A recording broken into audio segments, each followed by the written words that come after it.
इसी प्रकार से महाराज श्री के श्रीमुख से कथा प्रसंगों का निरंतर आनंद लेने के लिए पूज्य श्री के आधिकारिक YouTube चैनल को जरूर सब्सक्राइब करें और बेल आइकन को दबा दें।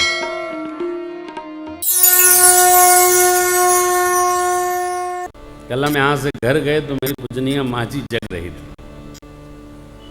प्रणाम किए तो बोले बाबू बड़ी तपस्या कर। मैंने कहा नहीं माँ, मुझे वहीं रहना था भैया के पास, लेकिन आप कृपा की इसलिए मैं आ जाता हूँ। अब वो माँ से आशीर्वाद का जो क्षण है उसका हम आपको क्या मोल कहें साहब। अनूप जी ने बड़ा प्यारा पद गाया है, वो भगवान के प्रति है कि कैसे चुकाऊं इन सांसों के मोल रे, जन्म देने वाले इतना तो बोल देने वाले इतना तो बोल, कैसे चुकाऊं इन सांसों के मोल रे, कैसे चुकाऊं इन सांसों के मोल रे, जन्म देने वाले इतना तो बोल देने वाले इतना। ये धर्मनिष्ठा। राम जी ने कल एक बात मेरी माँ से कहा, माँ दुर्लभ जननी सकल संसारा, हमारा सौभाग्य है हम इसको वरें। जानते हैं, पूजा किया, तीर्थ किया, जप किया, सब किया, क्या न किया इसको समझ लिया, बस पूरा। हम इन लोगों से भी कहते हैं, देखो भाई अपने से किसी का बिगड़े नहीं, बन जाए। पूज्यपाद गोस्वामी जी ने दोहावली रामायण में कहा, बने तो रघुबर ते बने, बिगड़े तो भरपूर। बने तो रघुबर ते बने, बिगड़े तो भरपूर। तुलसी औरन ते बने, वा बनिबे में धूर। बने तो सरकार से और बिगड़े तो सरकार से। रावण की किससे बिगड़ी? जी कोई गीत है आपका, बिगड़ी मेरी बना जा, बिगड़ी बना वाले, क्या बात है। हाँ, तो ले लोग हैं माई बाप। बने तो भगवान से बने, किससे बनी? या तो भगवान से मेरी बनी है भाई। बिगड़ी किससे? अब तो भगवान से। अरे वाह, भगवान से लड़ रहा है। हाँ, किसकी बिगड़ी? अब तो रावण की बिगड़ी। किससे? अब तो भगवान से। रामलीला भई होगी, रावण को मारा गया होगा। आप आश्चर्य करिए।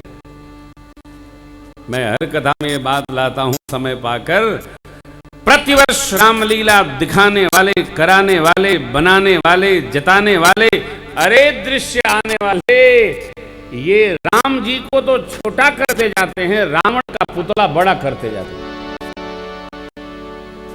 आप सोचिए, माँ बाप भी बच्चों को लेकर जाते हैं तो कहते हैं चलो बेटा आज रावण दहन होगा, रावण देख के आते हैं। राम को कोई नहीं देखता है। कानपुर में परेड की रामलीला प्रसिद्ध है। वहां हर साल 3 फीट 3 इंच 3 ग्राम, क्या हम तो आज तक देखने नहीं गए, अखबार में पढ़ते हैं कि रावण बढ़ता है। आप बताइए, रावण को बढ़ाना है कि राम जी की लीला को बढ़ाना है? अभी तो आपको मैं महीनों कथा सुनाऊं ना, बाढ़े कथा पार नहीं ले, ऐसी एक कथा है राम जी की। राम अमित गुण सागर था कि पावई कोई। राजी माइक पर बोलिए। इसीलिए लगवाया है। अब अगली बार लौटूंगा अमेरिका से तो आपका वो ले आऊंगा,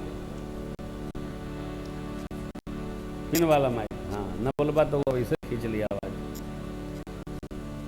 माई बाप, राम अमित गुण सागर, था कि पावई को संतन सन जस कछ सुनो तो मैं सुनाओ सो। भुजुंडी बाबा कहते हैं राम जी अथाह है, अपार है, नेत नेत नित निगम का, इतना अपार चरित्र है राम जी। रावण नहीं बढ़ाना है, राम जी को बढ़ाना है। बैर नहीं बढ़ाना है, प्रीति बढ़ानी है। कैसे बढ़ेगी? तय हो। आप किसके साथ बैठना चाहते हैं? जिससे आपको प्रेम हो। बैर नहीं बढ़ाना है, झगड़ा नहीं करना है, प्रेम करना है। अरे भाई, आप कहते तो हैं महाराज, लेकिन प्रेम किसे? वो आदमी दो कौड़ी का, किसी काम का आदमी नहीं। अरे भैया, आप जिसको 2 कौड़ी का समझ रहे हैं, भगवान उसी को 16 कौड़ी का समझते हैं। सरकार के दरबार में कोई 2, 3, 4, 8 का नहीं है, वहां सब खाटी है। हमारा एक बात का बड़ा सीधा विरोध रहता है। लोग कहते हैं भ्रष्टाचार बढ़ गया है, अनाचार बढ़ गया है, घूसखोरी बढ़ गई। कुछ नहीं बढ़ा है। भ्रष्टाचार बढ़ा है न अनाचार, जो जहां रहता है उसको वहीं दिखता है। कुछ नहीं बढ़ा है। रावण वाले त्रेता, जब मेरे ठाकुर जी थे, रावण वाला जो त्रेता जिस कल्प में वो मारा गया, उस त्रेता से आज का कलयुग अच्छा है। शतचंडी महायज्ञ हुआ 100 पाठ मां का। एको सुबह हमारी चा करके यज्ञ मंडप विध्वंस किए क्या? नहीं ना, ये कलयुग है। रावण जैसे कथा यज्ञ होता था, परिकरों को भेज करके पलटवा देता था। और तो छोड़िए, सबसे ऊंचे जो कथावाचक बैठे रहते थे, उनको गिरा करके ठुठुरते थे सब राक्षस। क्यों? जो ऊंचा रहेगा कहां भाग पाएगा? ये बंद है, ये बंद है, ये बंद है, किधर जाएंगे आप? ऐसा लिखा है, देखिए, छंद दर्शन करिए। जप जोग विरागा शवन सुनी दस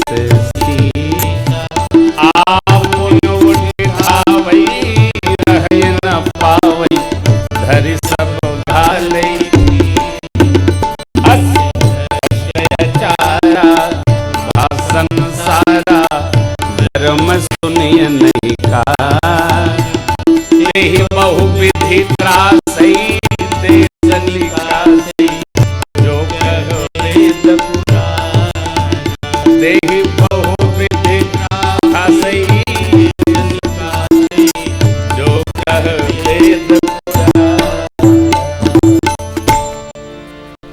वेद पुराण सुनाता था। उनको असुर लोग, राक्षस लोग, दैत्य लोग बहुविध त्रासते थे। डंडा से न मारते थे, गिरा के और लाठी मुंह में ठूसते और बचबे न। कलयुग में लोग सुनते हैं। कलयुग में गांव में चले जाओ तो पूरा गांव लोटा लोटा दूध मट्ठा सब लेकर, दही लेकर लोग दौड़ते हैं। बाबा जी आए, बाबा जी आए। ऐसे थोड़ी चल रहा है। हाँ, है क्या? कथा चल रही है, आप लोग दूर दूर से आकर के यहाँ विराज रहे हैं। अभय बाबू का पुण्य है, संयोग है, माँ की कृपा है। कथा का आनंद वर्धन हो रहा है, सौभाग्य बढ़ रहा है। जो प्रचार माध्यम हैं, उनमें भगवत भाव संस्कार का प्रचार नहीं होता। वो तो धन्यवाद कहो इन आध्यात्मिक चैनल वालों का कि कुछ भगवान की कथा घर घर सुनाई पड़ने लगी, कीर्तन सुनाई पड़ने लगे, भगवान की आरतियां सुनाई पड़ने लगी। नहीं तो जितने प्रचार माध्यम हैं, ये सब विषयी लोगों के हाथ में हैं और इनको केवल बुराई दर्शन होता है, अच्छाई का दर्शन होता ही नहीं है। तो आएगी कहां से? प्रयाग में माघ मेला लगता, रामनवमी महोत्सव होता, कृष्ण जन्म महोत्सव मथुरा में होता, हर ग्रहण में तीर्थों पर क्या क्या आपको आश्चर्य नहीं होना चाहिए। भारत का 55% जो इनकम है वो धर्म और अध्यात्म के माध्यम से होता है। हल्की सी झांकी देखिए, इसका शोध है मेरे पास। जितने तीर्थ हैं ऐसा कोई तीर्थ नहीं जहां साल में 2 बार मेला न लगता हो।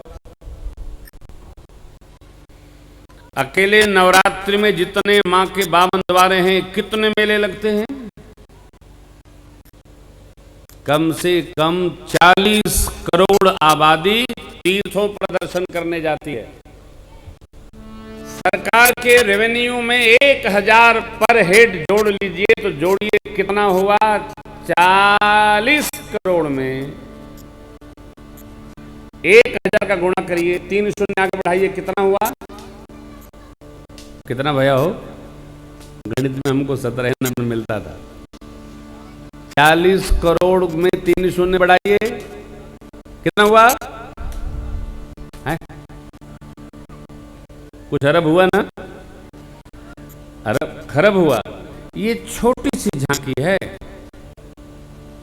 बाबा जी लोगों को छोड़िए, महात्मा महापुरुषों का छोड़िए, अकेले नवरात्रि और कांवड़िया जब सावन झूला सावन मेला लगता है, सभी बाबा के 1200 ज्योतिर्लिंगों पर भगत लोग जाते हैं। कितनी संख्या? करोड़ों में। अकेले 50 से 60 लाख लोग अयोध्या में रामनवमी पे रहते हैं। कितने तीर्थ है भारत में? गणना नहीं है। लेकिन धर्म चर्चा, सत्कर्म और हमारे धर्मशील प्रजा के लिए कहीं कोई और ऐसा मारे मारे फिरते हैं लोग। क्यों? चेतना नहीं। शराब बेचने के लिए कमिश्नर नियुक्त होता है।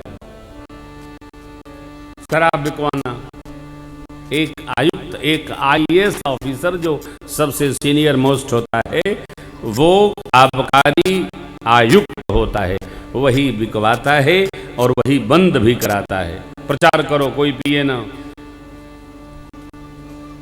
जो वस्तु समाज को हानि देती है उसका प्रचार है भैया, जिससे समाज को संस्कार देना है उसका कहीं प्रचार नहीं है। लेकिन मैं कथा के माध्यम से आपको निवेदन करता हूं, समाज आज भी सात्विक है, राजसिक नहीं है। अरे महाराज कैसे बोलते हैं? अखबार में निकला है। अखबार में सब झूठ निकलता है, कोई सत्य नहीं। अभी लाइव कथा में मैंने भदोही में कहा था कि देखो, जब तक मीडिया का व्यवहार सात्विक नहीं होगा, प्रजा सात्विक है, संस्कारिक है। अरे भाई, इस गांव में 100 घर का गांव होगा तो क्या 99 घर में भाई आपस में लड़ते हैं? नहीं। ऐसे भी भाई हैं कि जब तक छोटा भाई नहीं आएगा बड़ा भाई रोटी नहीं पाता। ऐसा भी घर है, माता पिता से पूछ पूछ बच्चे व्यवहार करते हैं। ये कब होगा? जब संस्कार होगा। उसी लिए राम कथा है। ऐसा भी परिवार है जहां बड़ा भाई जो कहता वही होता है। ये कहां है? तो कलयुग में है।